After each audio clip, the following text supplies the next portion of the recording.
Is there at this very moment a global secret brotherhood plotting to control the world? Or even worse, is the shocking plan already in motion? Have devastating weapons already been positioned around the world to cause catastrophic results? Can it be stopped?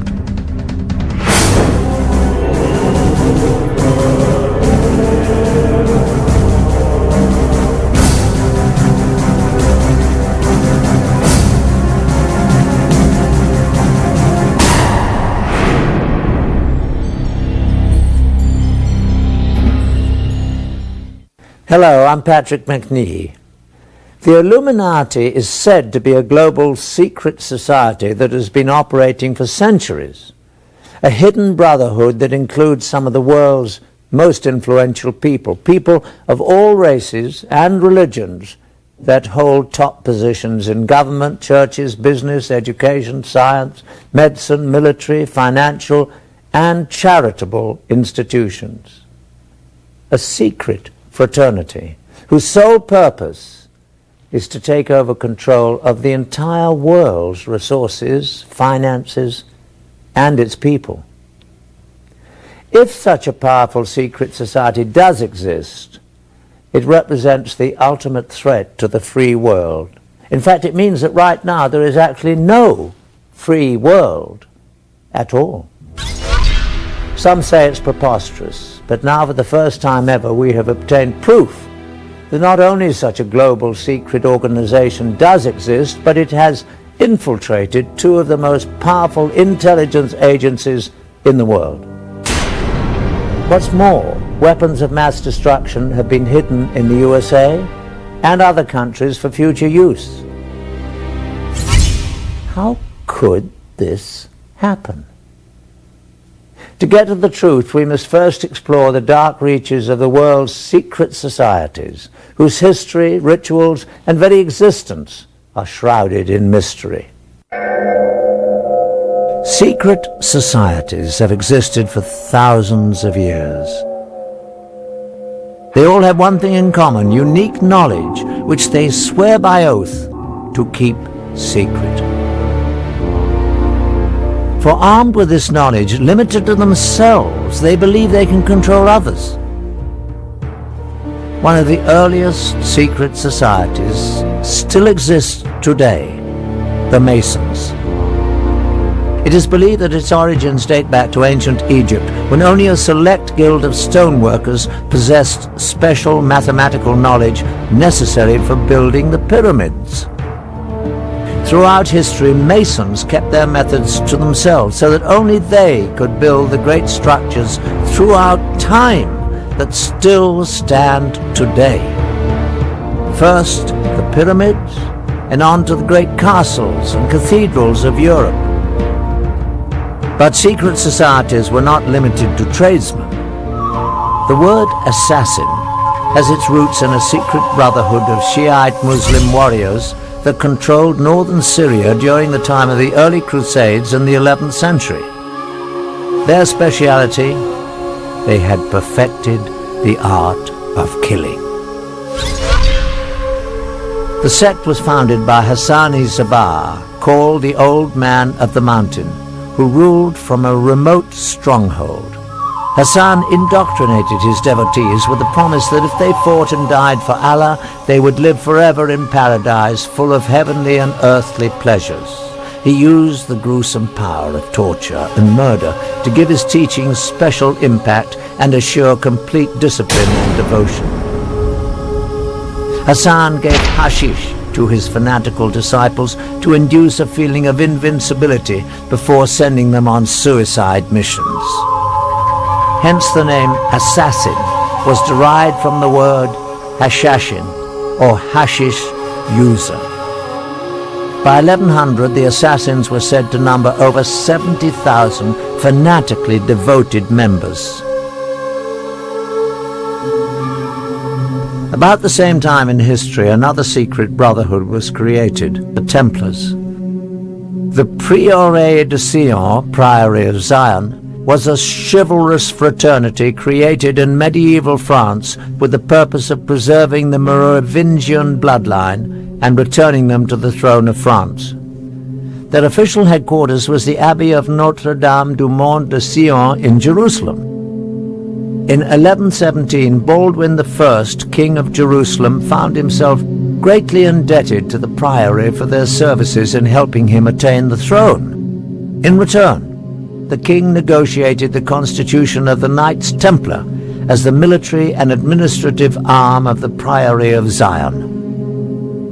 The Knights Templar had been created 10 years before for the purpose of safeguarding pilgrims on the road to the Holy Land. During their time in the Middle East, the Templars had contact with the Muslims, including the Assassins. In fact, after the Crusades, because of the enemies they had in common, the Assassins took refuge among the Templars, imprinting the Christian soldiers with much of their fanatical and deadly ideas. As the Templars developed, they became not at all an orthodox Christian organization. But their secret rituals and doctrine were much more mystical, heretic, and occult-oriented.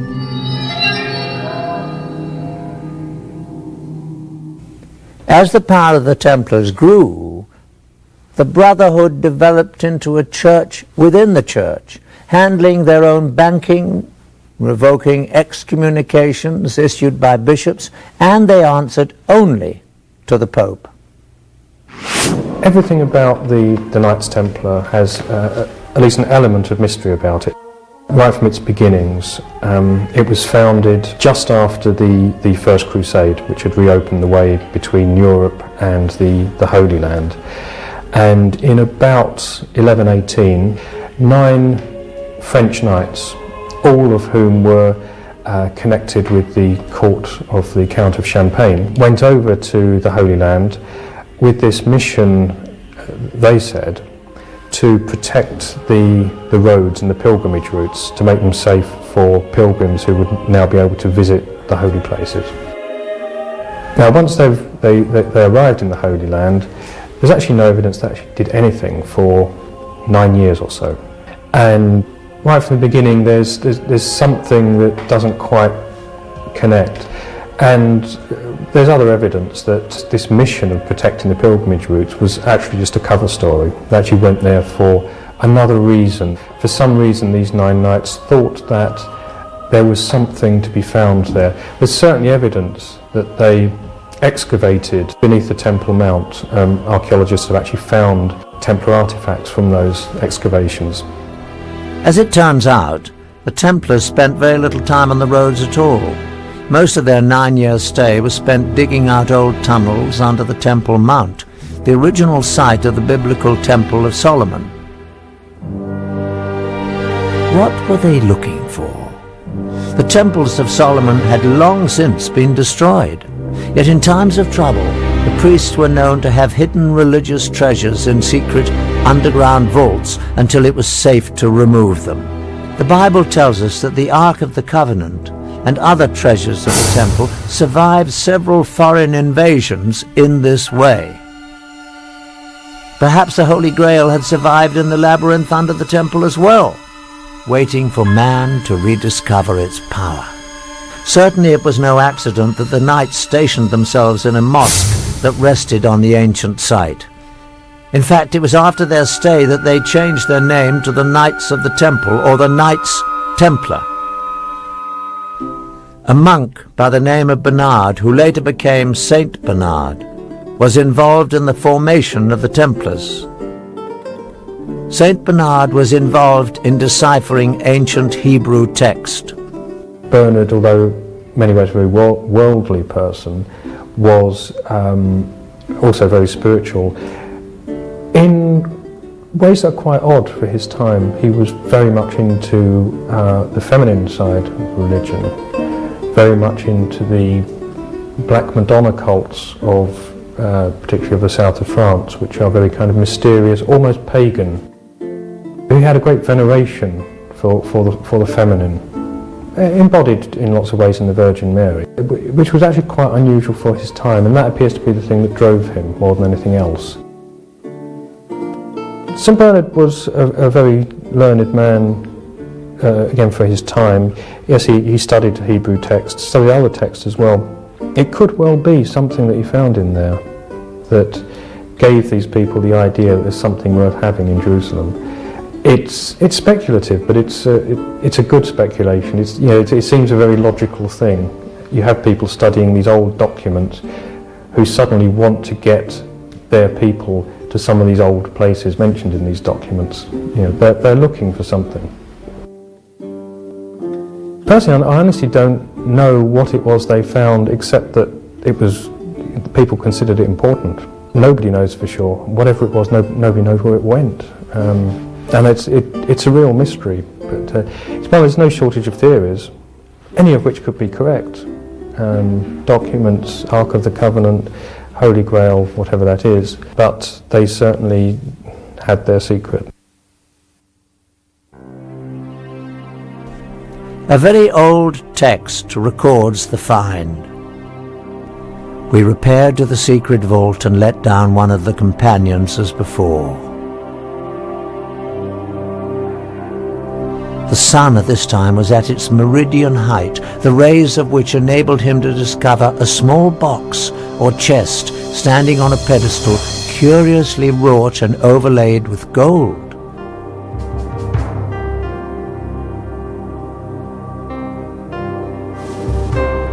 He gave the signal of ascending, and it was immediately drawn out. We have brought it up for the examination of the Grand Council. Just what was in this small box that got the Templars so excited? Clearly, a group of Christian knights, bound by the vow of poverty, were not interested in anything of material value. More likely it was an object of great religious significance. To this day, we still do not know exactly what the Templars found in the secret vault. What we do know is that news of the find brought Count Hughes of Champagne, the man who bankrolled the expedition back to Jerusalem, to join his former vassals. Once there, he immediately gave up all his worldly possessions to serve under them, as one of the Knights Templar. It was after this discovery that the Grand Master of the Templars visited the Pope, and with Saint Bernard's blessing, the Order of the Knights Templar was officially recognized by the Church. All over Christendom, men rushed to join the Knights, leaving behind their families, giving over all their worldly possessions, and taking on the difficult vows of poverty and chastity. Vow of poverty actually is why they became wealthy, because anybody that joined the order, anyone that became a Templar Knight, had to give all their possessions to the order. And it became quite a prestigious thing for noble families to have some of their sons go into the Templar order, and of course any money and property they had would go into the coffers. Also, when the Pope endorsed the order, gave it his blessing, and said this is a good thing, anyone that wanted to impress the Pope donated land and money to this new order, and actually on a colossal scale. None of the individual knights were allowed to own anything, so that all this material, that land, castles, livestock, and just pure money that was just given to them as a gift, went towards the order. Their reputation was as the most feared, efficient fighting force on the Christian side. They were kind of the special forces of their time. Also because they were this mixture of monk and a soldier. The Knights Templar had quite a career after the Crusades. They basically took over Europe financially, dominating all of the major industries, especially that of moneylending. They invented the modern checking system, and within a few years had all of Europe's kings indebted to them. They were far too big for their boots in many respects, certainly as far as the Pope and many kings were concerned. They were unbelievably rich. It seemed there was no stopping them, basically.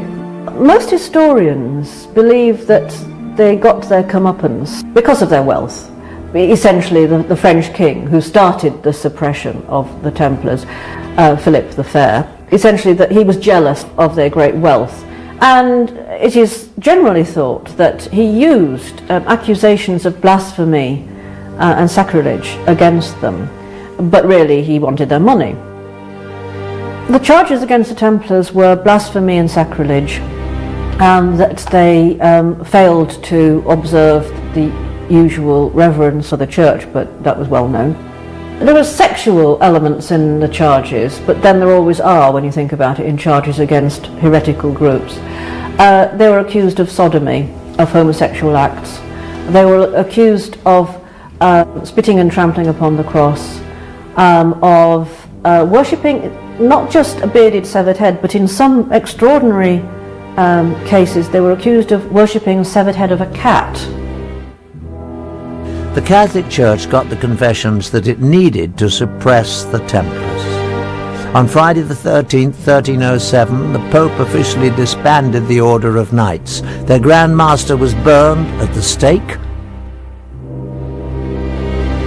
By the middle of the 1300s, the Knights of Templar seemed to have completely disappeared and their treasury confiscated. But could the richest and most powerful brotherhood on earth and all their wealth be rounded up and seized almost overnight? No. The highly trained and organized Templars only went quickly underground, taking most of their wealth with them. They evolved into an enormously powerful and well-financed secret society. Indeed, as history unfolded, the facts show that Templars never went anywhere except out of the public view. But with one added dimension: an extreme hatred for the Catholic Church. At the same time, the Priory of Zion assumed that they would meet a similar fate from the Church. They too seemed to disappear, but again, only from the public eye. Over more than 400 years, from the 14th through the late 18th centuries, the Masons, Assassins, the Priory of Zion, and the Templars existed as relatively isolated secret societies with a limited reach, until on May the 1st, 1776, in Bavaria, the human race saw what might be its darkest day. Adam Weishaupt, a Jesuit-trained professor of canon law, well-versed in the occult, formed a new secret organization that would unite all the secret societies for an unthinkable purpose: to gain complete control over the world and its resources, and to achieve total domination of its people. Weishaupt euphemistically described it as a new world order. His diabolical brotherhood was founded on a synthesis of the themes of secret societies that had gone before. He skillfully combined Masonic secret rituals and knowledge, the Assassins' Islamic mysticism, killing arts, and use of hashish, the Priory of Zion's influential membership, and the Templars' wealth, power, military science, and vendetta against the Catholic Church. To that, he added his own knowledge of the occult. It was not an accident that he chose May the 1st, a very important date on the satanic calendar, for the founding of his society. The group was called the Illuminati. The public translation was intellectually inspired. But Weishaupt himself said in private that the word was derived from Lucifer and meant holders of the light. The official seal of the Brotherhood was a mystical, unfinished pyramid, and an eye above it with rays of light emanating in all directions. The eye represented the all-seeing, all-knowing nature of the illuminated Brotherhood reigning above the world. To his followers, the founder listed the 5 top secret primary means that would be used to accomplish his dark goal of total world domination. 1. monetary and sex bribery would be used to gain control of men already in high places in the various levels of all governments and other fields of endeavor. 2. The Illuminati who were on the faculty of colleges and universities were to cultivate the best students for the cause. 3. Influential people and specially trained students under the control of the Brotherhood would be placed behind the scenes of all government, religious and financial institutions and used as agents. 4. The secret society would develop absolute domination of the media so that all news and information could be slanted to convince the masses that a one-world government is the only solution to our many problems. 5. The final phase of the operation would employ all resources in place to initiate military coups that would overthrow all opposing governments and put the world under one global government controlled by the Illuminati. The group was originally composed of 32nd-degree Masons and used various Masonic lodges as recruiting grounds and fronts. The highest-ranking Mason to be recruited was a nobleman from North Germany, Baron Carnegie, also known as Adolf Francis, a major player in the European Masonic scene. The Illuminati were extremely secretive, even identifying themselves and their chapters by assumed classical names. For example, Weishaupt was Spartacus, Carnegie was Philo, the headquarters was Eleusis, Austria was Egypt, etc. Dates were given in a sort of cryptography. Under Carnegie's guidance, the ranks of the Illuminati grew to over 3,000. But so much rapid success also brought opposition. The Jesuits especially had fought the Illuminati from the first, and eventually all priests became its active enemies. The Catholic Church went on the offensive against the secret brotherhood. In fact, priests raised so much opposition that the governor of Bavaria declared the Illuminati to be an outlaw conspiracy by edict in 1784. Many Illuminati were imprisoned, and some, including Weishaupt, were forced to flee the country. Soon, not only Illuminism, but also Freemasonry was forced out of Bavaria. By the end of the 18th century, the Illuminati seemed to have completely disappeared everywhere. But the Illuminati was not really gone any more than the secret societies that preceded them. They just went underground and added one more item to their list of dark goals: infiltrate and bring down the Catholic religion. When we look around the world today, what do we see of the secret societies? Masonic chapters exist in the open all around the globe as a mainstream organization. The Order of Knights Templar today exists as the top-ranking Masonic organization in the York Rite of Freemasonry.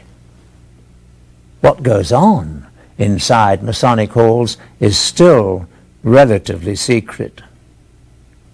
Probably known only to their upper echelon members are the dark rituals, goals, and the vendetta against the Catholic Church. The Masons and Templars have very effectively integrated themselves into the world's most respected societies. To a lesser degree, the assassins have appeared publicly periodically throughout history.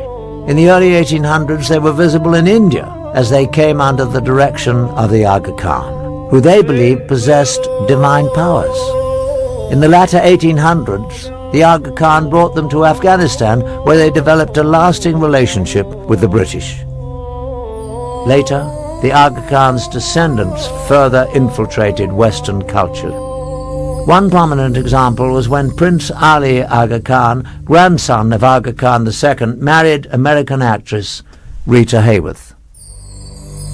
Are the assassins, as a secret murderous order, now a thing of the past? The bloodshed occurring today at the hands of Islamic extremists would say the assassins are alive and well.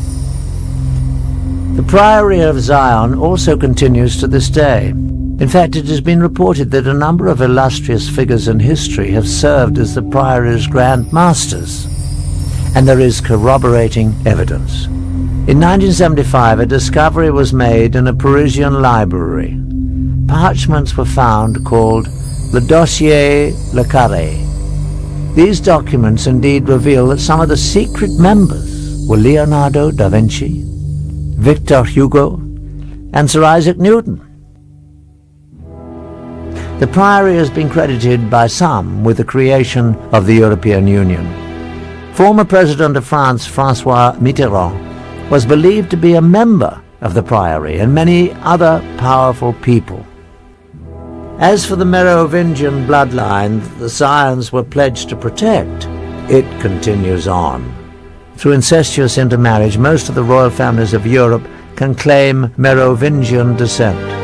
And it is said that from these royal families have come all 44 of the United States presidents. These connections around the world through the Priory of Zion provided the Illuminati with the means to influence politics and power around the globe. But what about the most secret society of them all? Adam Weishaupt's Illuminati, the brotherhood that vowed to bring all the other secret societies together to control the world. Is it still actively pursuing its diabolical plan of world domination? Indeed, shocking new facts that we have uncovered reveal that it is stronger than ever today. Studying a top-secret society is much like studying the currents of a lake.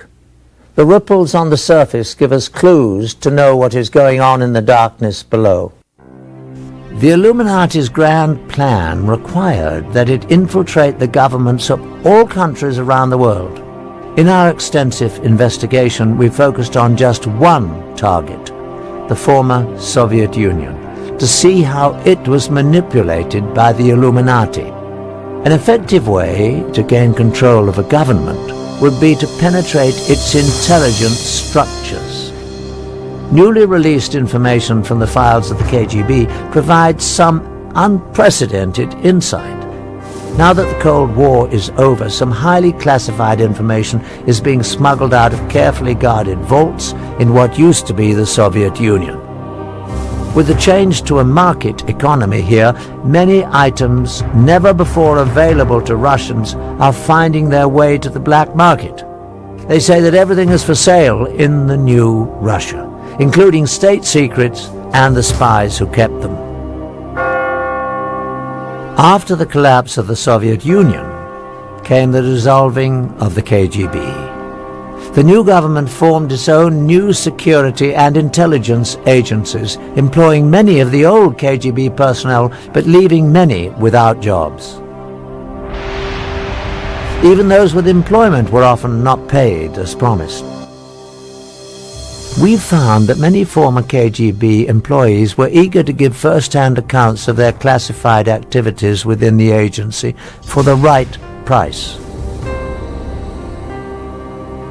However, when the subject of the Illuminati was introduced, no amount of money could induce anyone to talk about it. We took this as a definite sign that we were on the right track and getting dangerously close to uncovering the presence of the secret brotherhood within the KGB. The former KGB employees were willing to direct us to black market sources where we might obtain further information, but at our own peril. Though most leads proved to be ultimately unproductive, we found that with perseverance, money, and a bit of luck, it is possible to acquire classified Soviet documents. Using a hidden camera, we recorded numerous meetings over a period of months in which we attempted to obtain relevant materials. This transaction between one of our Moscow contacts and black market dealers proved to be one of the more successful ventures, though as you'll see, not without a few tense moments. And we should pay our man, we need to take care of stuff. Our deal is 5,000, that's all I have. Okay, so, right, so, we need more money. I'm talking, we need more money, okay? Like, we can get, okay, let's do that. Like, give us 5,000, that's okay, and the rest you can get, like, tomorrow, the next day, like, whatever. 5,000 is the idea, like, that's it, I can't do that. This is all I have. Okay, so we'll take 200, hey, run it up! Finally safe from the black market dealers, within some of these documents we found corroboration for the most valuable piece of information related to us by the ex-KGB agents. Just as we had been told, indeed, the KGB carefully recorded their activities in documents, films and tapes. And these were kept in storage in a holding facility beneath the KGB headquarters under the highest security. These were probably the most sensitive records possessed by the agency, for they would illuminate in graphic detail the most intimate activities of the KGB and possibly the connection to the Illuminati. The documents we purchased from the black market dealers represented a major breakthrough.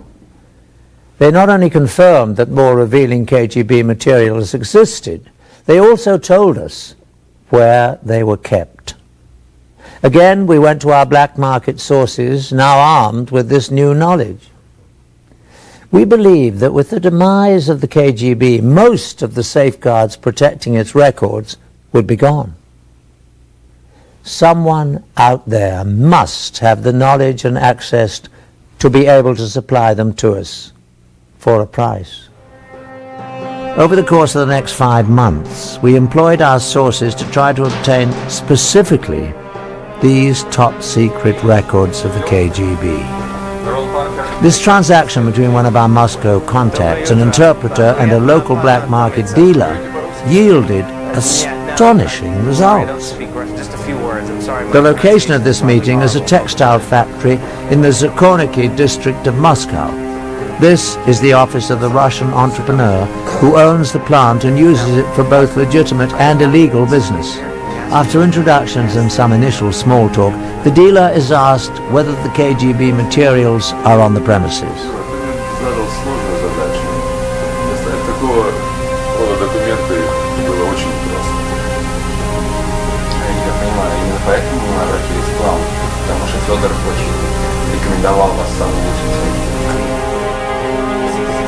From a safe, documents are produced that relate to the films and tapes the dealer has promised to deliver. After an inspection of the documents and a cursory verification of their authenticity, the transaction is completed.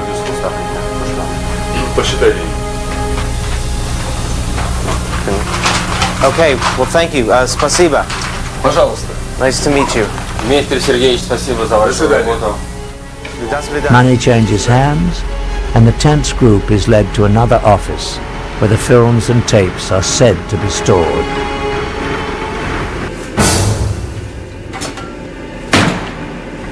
And finally, the graphic film, tapes, and documents we'd heard about surfaced.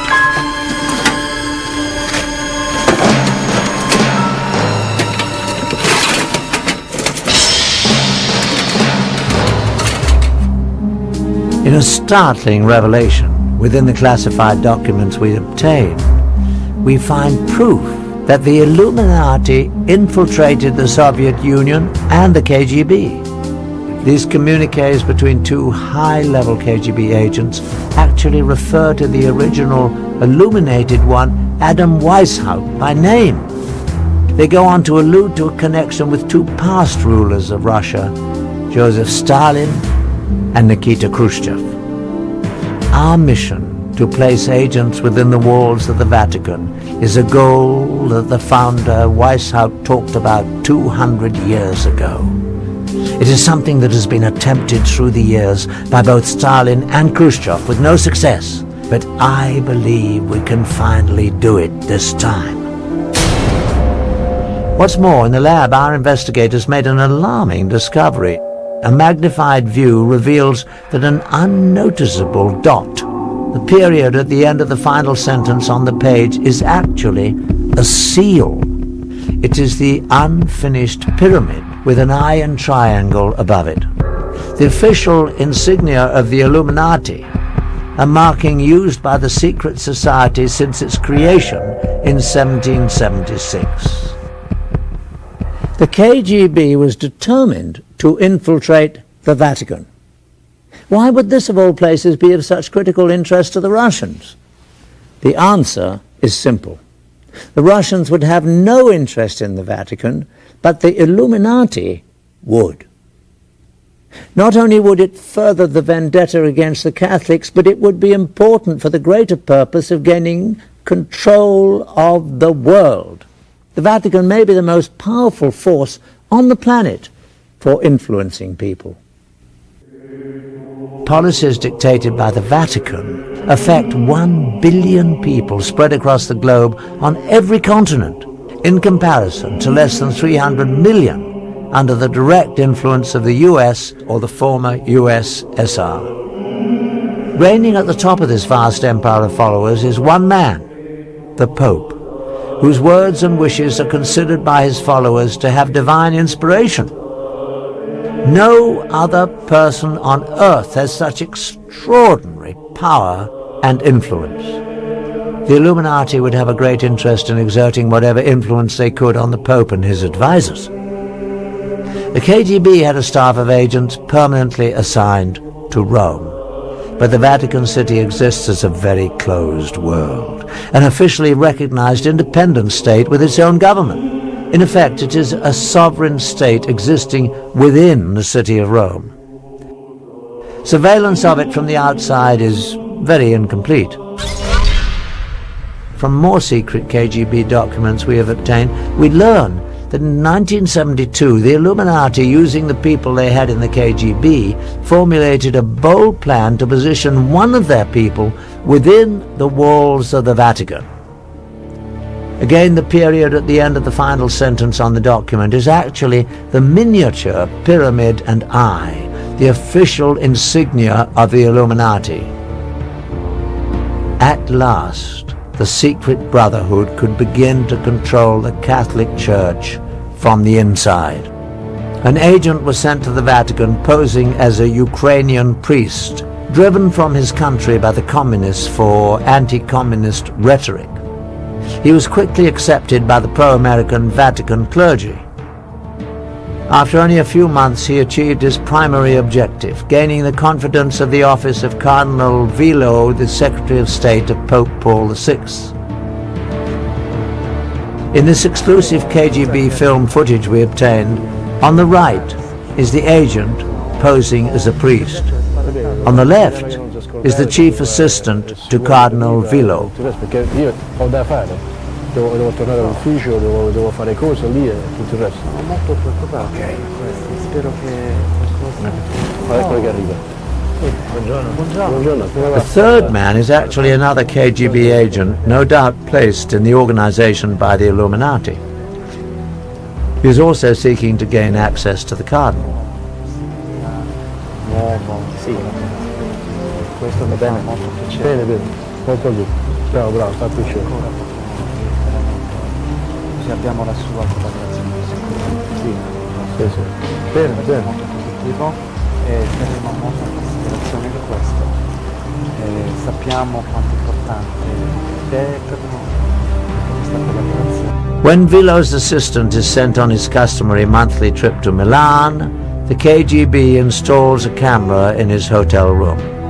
In typical KGB fashion, the priest is about to be set up to be blackmailed to assure his continued cooperation. Over several days, a woman becomes friendly with him and gains his trust.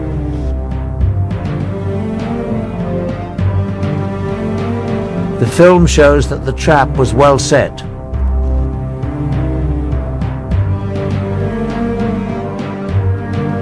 One night, the woman comes to his room to take him to a dinner meeting. Vino bianco, prego. Sì, così possiamo vedere, trarre questo confronto. Ho soltanto del buon vino rosso, che riesci un po' di Ci vuole buon vino rosso, va bene. While he is briefly away pouring drinks, she takes off her blouse.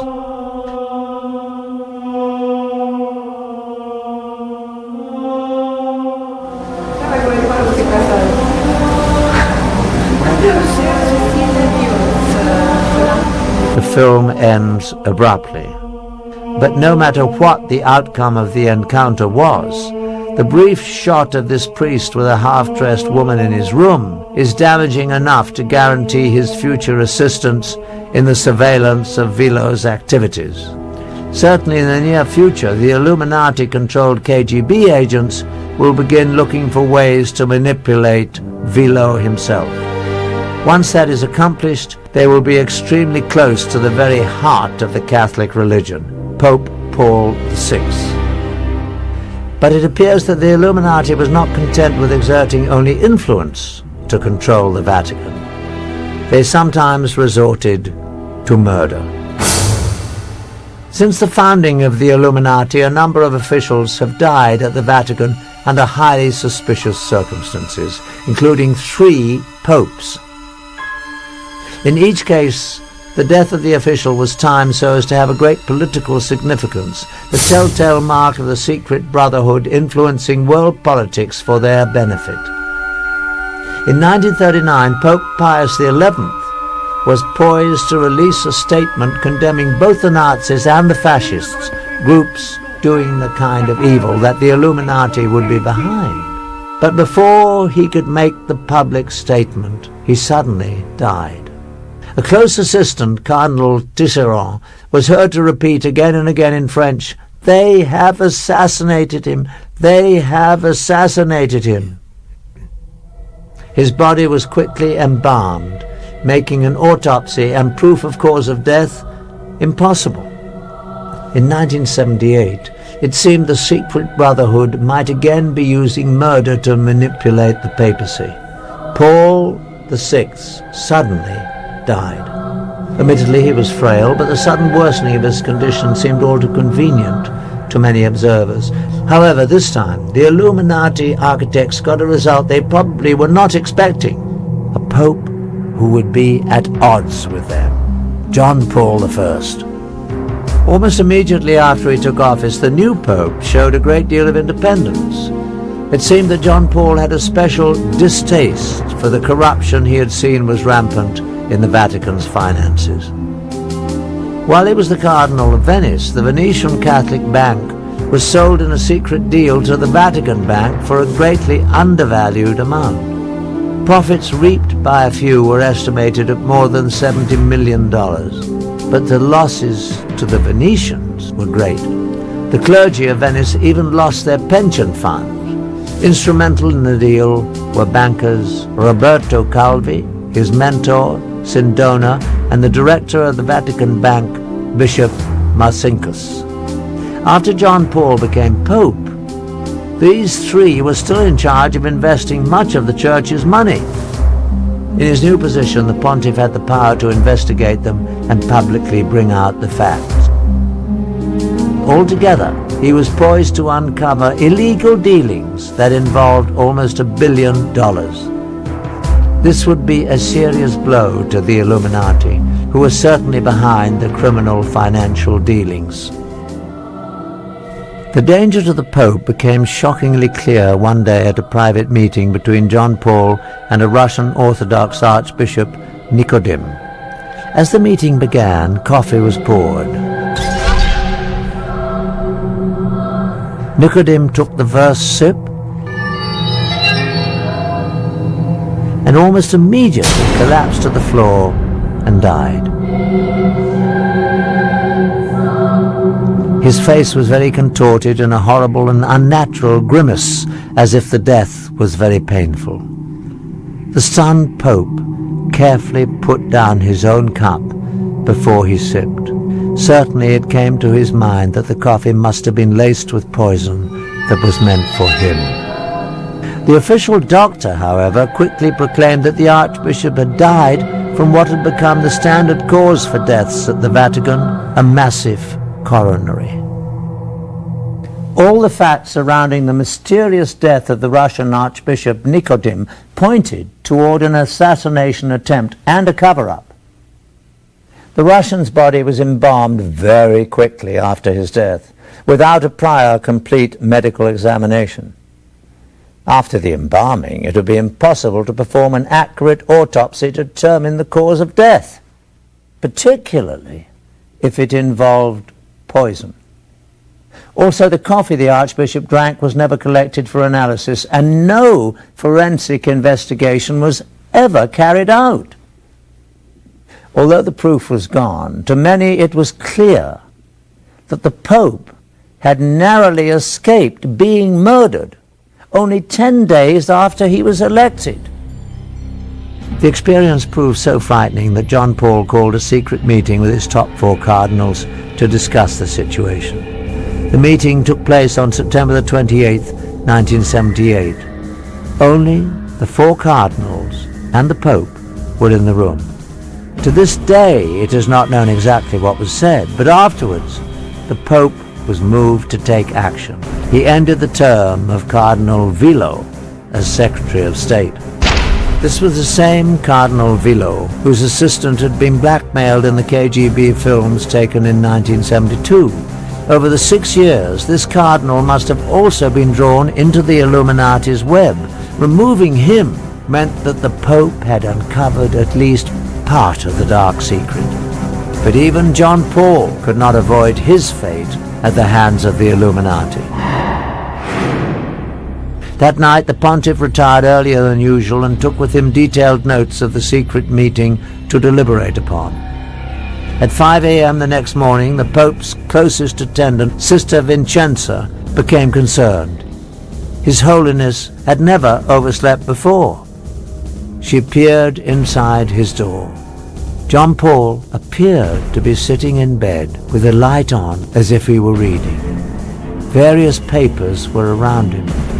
But to her horror, his face was frozen in the same agonized contortion she had seen on the face of the dead Russian Nikodym only days before. After only 33 days as Pope, John Paul was dead. After more than 200 years of protecting their secret ways, the Illuminati was very thorough at covering its tracks. Although the Pope had relieved him of his Secretary of State duties just hours before, Cardinal Vilo took charge. As the senior cardinal, he was now, in essence, the temporary Pope. He first locked himself in the papal bedroom and collected prescription medicine from the bed table and most of the papers in the room, including notes of the secret meeting. Also taken were the candies the pontiff often enjoyed while reading, and even the Pope's reading glasses and slippers. All these items were never seen again. Next, Vilo sent Sister Vincenza away to a convent after forbidding her to tell anyone that she had found the pontiff dead and anything about what she saw. And then at 6:10 a.m. he ordered embalmers to be summoned. But the most shocking occurrence of all was that they arrived almost immediately. It was estimated that given the distance the embalmers had to travel, they must have been contacted at 4:45 a.m., 15 minutes before the time that the sister had discovered the Pope. At 7:30 a.m. a public announcement was issued. The cause of death was heart failure. Instead of Sister Vincenza, it was reported that the Pope's secretary, Monsignor Maggi, had found the body, and the time of discovery was changed to 5:30. By the time of the announcement, the embalmers had already done their work, just as in the all-too similar death of the Russian Archbishop only 23 days before. Any possibility of 100% accurate autopsy was eliminated. If foul play was involved in the death of John Paul I, the chance to prove it was conclusively gone forever.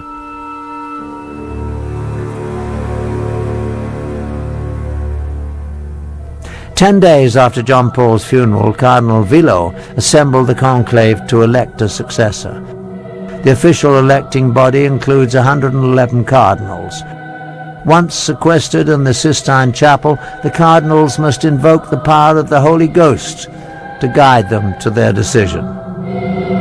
But in truth, the principal candidates for Pope are not determined behind the closed doors of the conclave. These decisions are made in the elegant restaurants of Rome, where the most powerful cardinals meet for their dinners and lunches. When the cardinals finally entered the Sistine Chapel for the closed-door session Sunday morning, October the 15th, 1978, it became the scene of a theatre of political manipulation on all levels, from promises whispered between cardinals to heated debates, with each ballot tensions elevated. After the 8th ballot, white smoke billowed up from the Vatican, signaling that a new pope had been elected. It also signaled a staggering defeat for the KGB and the Illuminati.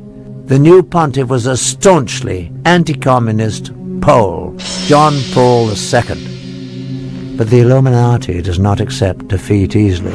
On May the 13th, 1981, Mehmet Ali Agca, a man wanted in Turkey for murder, stood outside the Vatican Basilica in the crowd waiting for the Pope to ride through.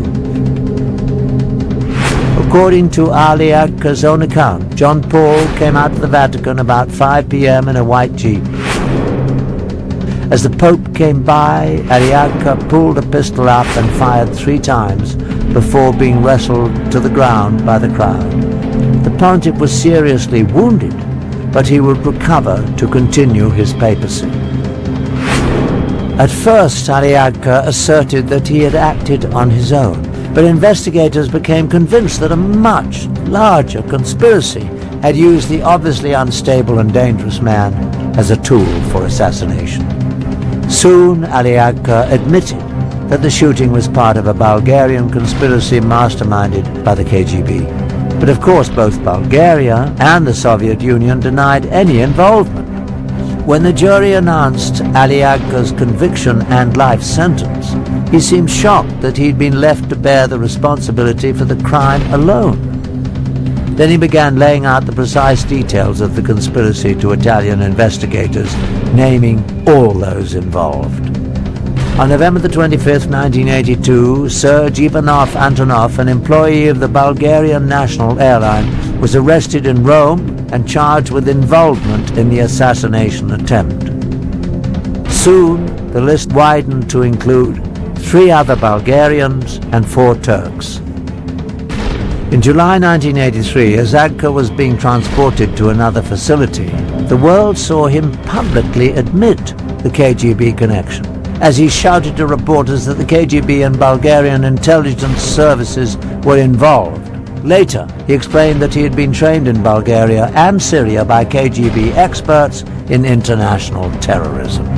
He also admitted that Antonov was an accomplice along with 2 Bulgarian embassy employees. In 1984, Italian judge Lario Martella was convinced that the KGB and the Bulgarian Secret Service were involved in the assassination attempt on Pope John Paul II. The judge released this finding based on the following facts. Agca used a perfectly forged passport to enable his entrance into Italy, something available only from highly sophisticated sources. He also had enough money to allow him to stay for extended periods in Bulgaria, Switzerland, and several other European countries. There was evidence that he received substantial assistance in his activities in Italy leading up to the assassination attempt. In spring, the trial of 8 men accused of conspiring to kill the Pope convened, and the facts began to emerge. During the trial, several Turkish defendants testified that they aided Agca in his travels from Turkey through Bulgaria to Italy. Another said he had made payments to Agca from the Bulgarians on trial. One admitted delivering the assassination weapon to Agca in a Milan restaurant. By the 1980s, after 2 centuries of positioning their people in high places, the Illuminati had apparently gained control of the Italian courts. In the end, to the amazement of most observers, the Italian court found that there was insufficient evidence to convict the conspirators. The Agca case not only illustrated that the secret brotherhood had compromised the Italian judicial system, it also showed that the Illuminati had reached the very top of the KGB. In 1990, Viktor Ivanovich Shemov, a KGB major who defected to the US, made a shocking admission. Before he escaped from Russia in 1980, he received an order to obtain all the information possible how to get physically close to the Pope.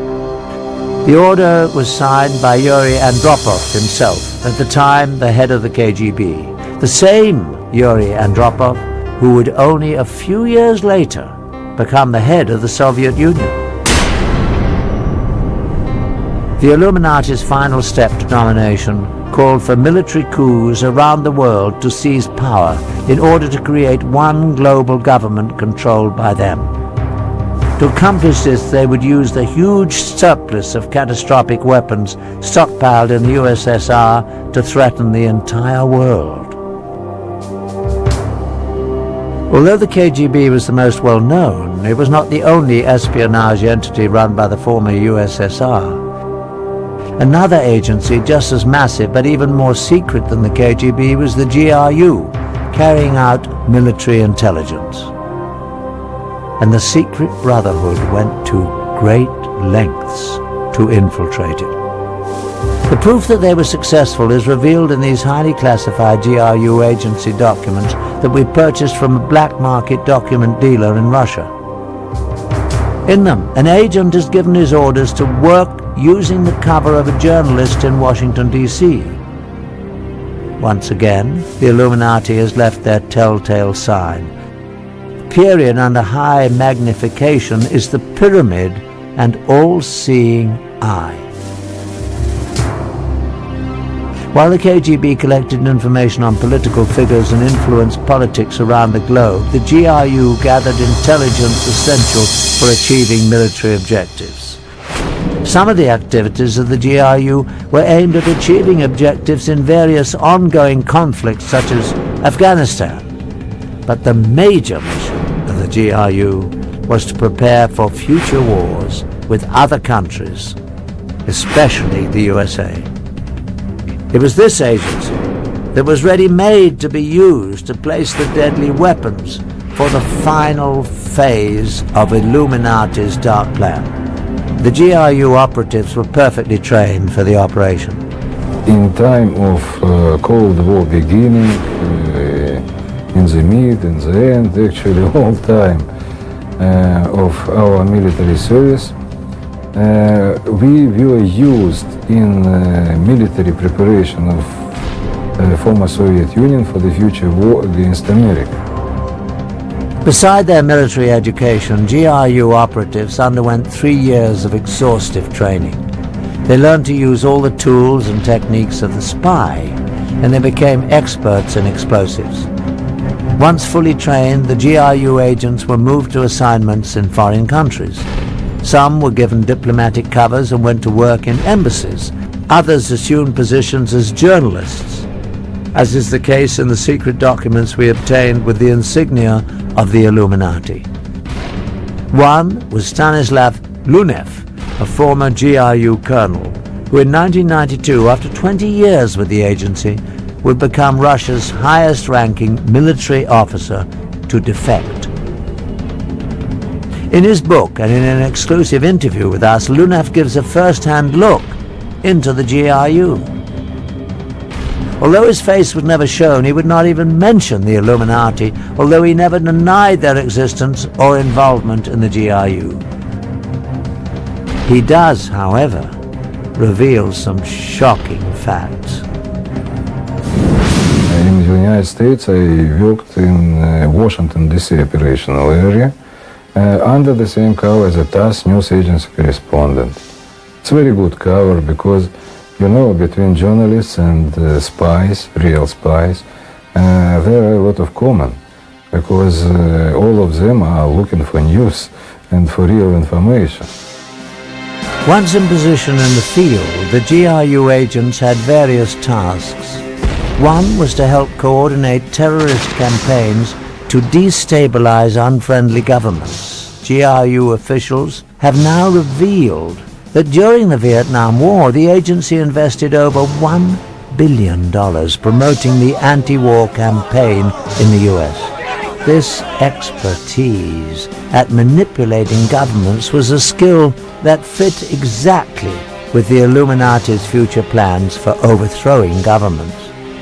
Another major part of the GRU's agents' work was laying the groundwork for Russian special forces, the Spetsnaz. These elite troops under the GRU would penetrate countries to perform military sabotage when needed. Some would blow up strategic targets such as power stations, bridges and communication centers. Others would form assassination squads to kill government leaders and their families. This was an ability of great value for the Illuminati for world domination. In order to bring the Russian special forces into foreign countries when required, the GRU needed to assure themselves that they would have access to cross the borders. For this, they relied on the expertise of the KGB. The agency excelled at gaining entry into unfriendly countries. They needed to be able to consistently position their spies and smuggle out information. Again, the KGB often used sex and blackmail to accomplish its goals.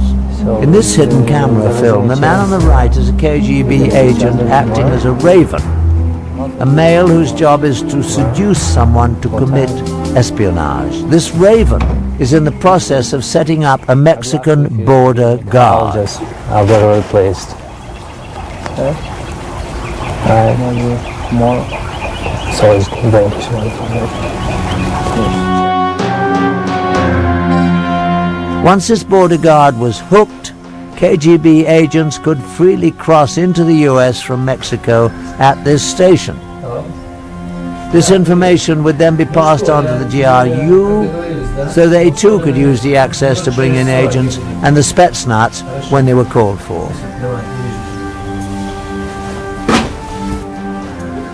So, will you call me? I'll call you. You will? Anyway, I'll contact you, you know what I mean? I'll call you. I'll find you, then I'll call you. Are you okay? Yeah, I'm okay. Okay. To execute the plan for global chaos and military coups, the secret brotherhood used the GRU to position sleeper agents and devastating weapons around the world. These weapons would stay hidden in strategic places until the day they would be needed. At that time of the Illuminati's choosing, the agents would come out of hiding and the weapons used. These special operation forces commanders are very highly trained military professionals, and they will come here when real tension would be in place. And they need to have very special weapon system to destroy very highly protected targets.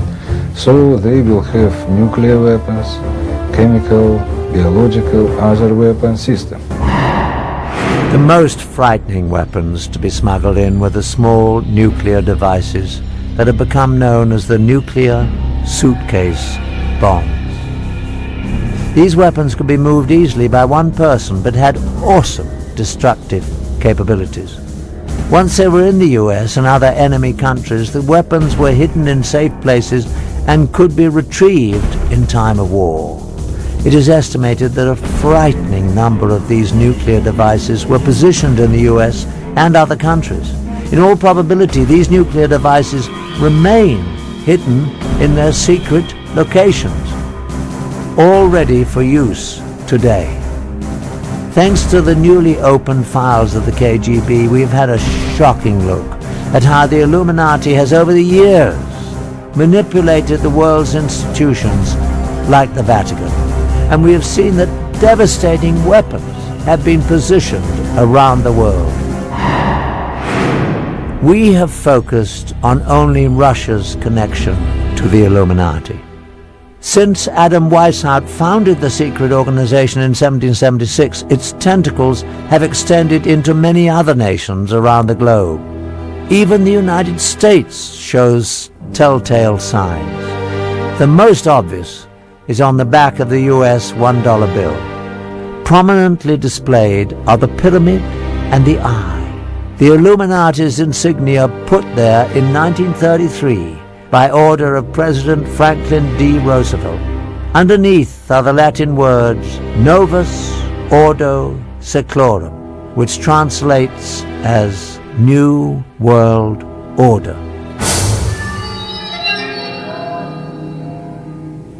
Can the unthinkable plan for Illuminati global domination be stopped? The only thing a secret society fears is being exposed.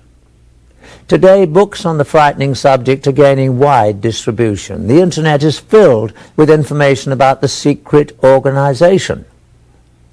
We can only hope that the people of all nations around the world will see the signs and heed the clear warning that there are those lurking in the shadows who are planning to take away our freedom. I'm Patrick McNee. Thanks for joining me.